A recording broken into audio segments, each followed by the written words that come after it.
ஐயா உண்டு. இளம் கல்விசாலை ஆராய்ச்சி நிலையத்தில் இணைந்திருக்கின்ற அனைத்து அன்புள்ளங்களையும் அன்போடு வரவேற்று நாம் இன்றைய பாடப்பகுதிகளுக்கு செல்ல இருக்கின்றோம். இன்றைய பாடப்பகுதி பரலோகத்தை சார்ந்த முனிவர்களை ஐயா பூவுலகில் பிறவி செய்கின்ற அந்த பாடப்பகுதியை நம்ம பார்க்க இருக்கின்றோம். சென்ற வகுப்பில் நம்ம சிவலோகத்தார்களை ஐயா எப்படி பிறவி செய்தார், அவர்களுக்கு என்ன என்ன ஒழுங்குமுறைகளை கற்பித்தார் அப்படிங்கிறத நம்ம பார்த்தோம். இப்போது இந்த பரலோகத்தை, இந்த சிவலோகத்தார்களை பிறவி செய்து பூவுலகிலே அனுப்பிவிட்டு நீங்கள் உங்களுடைய இனவழியில் சான்றோர் இனவழியில் சென்று பிறந்து வாருங்கள் என்று சொல்லி அனுப்பிவிட்டு அடுத்ததாக பரலோகத்தை சார்ந்த முனிவர்களை அழைக்கின்றார். வல்லவரே உங்கள் வழப்பம் என்ன சொல்லுங்கள் அப்படின்னு சொல்லி அந்த முனிவர்களை அழைத்து ஐயா கேட்கின்றார். அப்போது என்ன சொல்கிறாங்க அப்படின்னா, ஐயா அவங்கள்ட்ட சொல்கிறாங்க, நீங்கள் என்னை மறந்து நிலத்தில் இல்லை என்று நீங்கள் ஒரு தவறாக நன்றி கட்டு சொல்லிட்டீங்க. ஏன்னா அவங்களுக்கு எல்லாருக்கும் தெரியும் ஐயா அவதாரத்தை எப்படி நிகழ்த்துகின்றார், ஏன் நிகழ்த்துகின்றார் அப்படிங்கிறது தெரியும். ஆனாலும் இப்போது நீங்கள் என்ன செய்துட்டீங்க, நன்றி கட்டு சொல்லிவிட்டீர்கள். ஆகையால் இப்போது அதற்கு ஒரு தண்டனையாக நீங்களும் ஒரு பிறவி எடுக்க வேண்டி இருக்கக்கூடிய ஒரு சூழ்நிலை அமைந்திருக்கிறது என்று சொல்லுகின்றார். உடனே அவங்க சொல்கிறாங்க, ஐயாவே சிவலோகத்தார்களுக்கே மீண்டும் பிறவி அமைந்திருக்கின்றது. அப்படி இருக்கின்ற போது நாங்கள் இதில் மறுத்து என்ன ஐயா சொல்ல முடியும்? அற்பரல்லோ கற்பனைக்கு அல்ல என்று சொல்லுவது. நாங்கள் இது முடியாது என்று சொன்னால் எங்களை ஒரு அற்பமாக இல்லவா நினைக்கக்கூடும்? நாங்கள் ஒரு அற்பமாக இருந்தால்தானே அப்படி சொல்ல முடியும். நாங்கள் இதை சொல்லவே முடியாது ஐயா. ஆகவே நாங்கள் உங்களுடைய சொல்லுக்கு கட்டுப்படுகின்றோம் அப்படின்னு சொல்லிட்டு அங்கே சொல்லுகின்றார்கள்.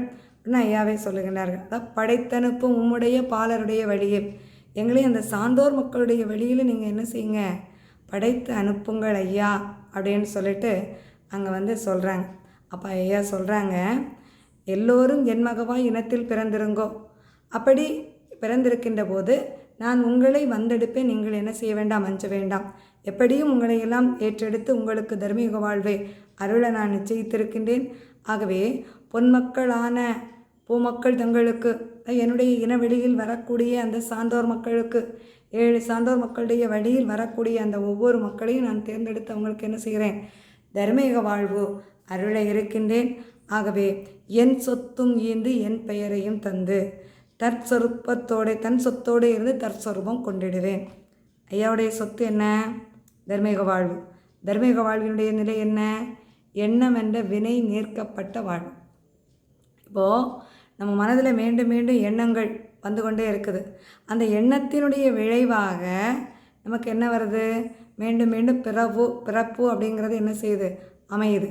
அந்த பிறப்பினுடைய காரணமாக நம்ம என்ன செய்கிறோம், பல கர்ம வினைகள் செய்கிறோம். அந்த கர்மம் தொடர்ந்து கொண்டே இருக்குது.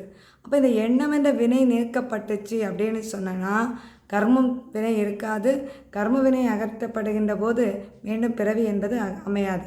அப்போ இதுதான் அந்த உயர்ந்த இறைநிலை. அந்த இறைவன் பிறப்பு இறப்பு அற்றவன்.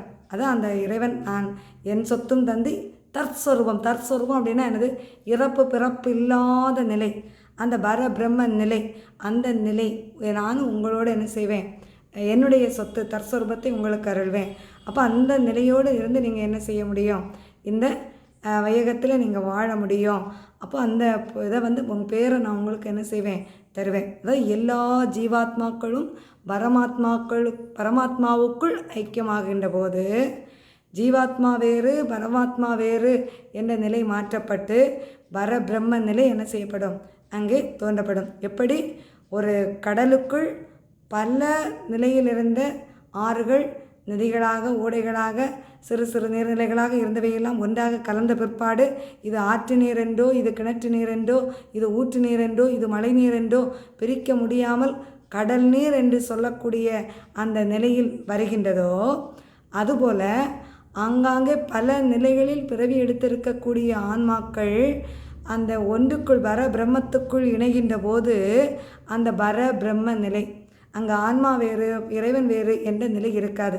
அதுதான் ஐயா சொல்கிறாங்க, அதான் என் சொத்தும் ஈந்து என் தற்சொரூபத்தோடே என்னுடைய சொத்துங்கிற தர்மயுக வாழ்வையும் தந்து உங்கள் தற்சொரூபம் அந்த பரபிரம்ம நிலை என்று எனக்குள்ளே ஐக்கியமாகி பரபிரம்ம நிலை என்று சொல்லக்கூடிய அதையும் நான் என்ன சொல்வேன், உங்களுக்கு தருவேன். இறப்பு பிறப்பு இல்லாமல் என் மகவாக பிறப்பு பிறப்பின்றி மீண்டும் மீண்டும் பிறப்பு அப்படிங்கிற நிலை இல்லாமல் இந்த உலகத்தை ஆள வைப்பேன்.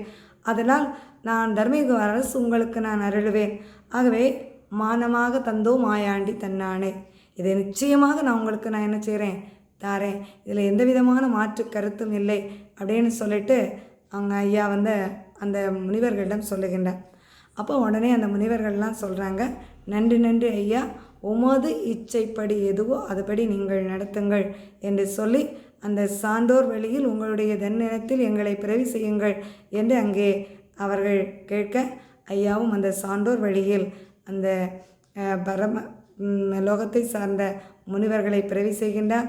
அப்போது அந்த சங்கம் முதல் தெய்வ சக்தி வர லோகம் வரை 7 லோக தாரையும் என்ன செய்கிறாங்க, பூவுலகில் பிறவி செய்தாச்சு. எதற்காக பிறவி செய்திருக்காங்க, இந்த கலியை அழிக்கக்கூடிய வல்லமையை பெறக்கூடிய தன்மை உடையவர்கள் இவர்கள்தான். அதனால் அந்த கலி அழிப்பது இவர்களால் தான் சாத்தியம் என்ற நிலையில் என்ன செய்யப்பட்டிருக்காங்க, ஐயா நம்மளை பிறவி செய்திருக்கின்றார். அதன்படி அங்கு போய் சாணோராய் அவதரித்தார் பூமியிலே. மேலுலகவாசிகளெல்லாம் என்ன செய்கிறாங்க, பூவுலகில் சார்ந்தோர் மக்களாக இங்கே பிறவி எடுத்து வாழ்ந்திருக்கின்றார்கள். இப்படியாக மேலோகத்தார்களுடைய அந்த பூலோக பிறப்பு என்பது நிறைவு செய்யப்பட்டு அடுத்து தர்மயுகத்தினுடைய சிறப்பு எப்படி இருக்கும் என்பதை ஐயா சொல்லி வருகின்றார்கள். நாம் அடுத்த வகுப்பில் பார்ப்போம். ஐயா.